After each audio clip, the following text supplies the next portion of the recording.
thank Mesra actually for recognizing me for the Distinguished Young Alumnus Award for 2026. One of the biggest changes that I have seen in my visit over here is the upgrades that have taken place in the laboratory facilities. As you know, that once you go out of the walls of the university, you have to face the real world. Things don't work the way they are supposed to in simulations. There, you have to get your hands dirty. You have to actually, solve the problem that is given to you. And the experiences that the lab facilities that VIT Mesra currently has, or that has developed in the last few years, has been very impressive.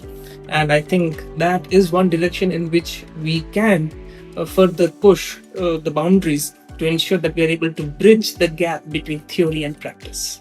So one of my memorable experiences actually happened in the CAT over here, in the sense that after I had done one of my summer internships at Tata Steel, I was asked to give a talk at same place to talk about my industry experience.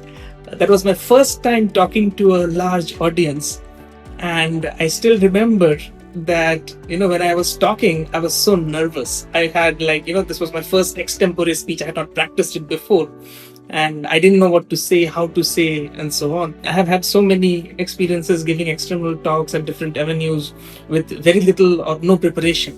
But the first experience that you have had, and the first time you do something, that memory always remains.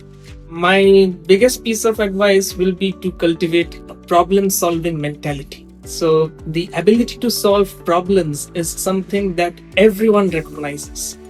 It will be recognized by your colleagues, it will be recognized by your supervisors, and that is a quality that you can have irrespective of any discipline. That is going to help you whether you are a computer scientist, whether you are an electrical engineer, a mechanical engineer, a civil engineer, any discipline that you can think of. If you have that mentality that I can solve the problems that have been given to me, or I can solve someone else's problem, you will definitely rise and shine. So cultivate that mentality.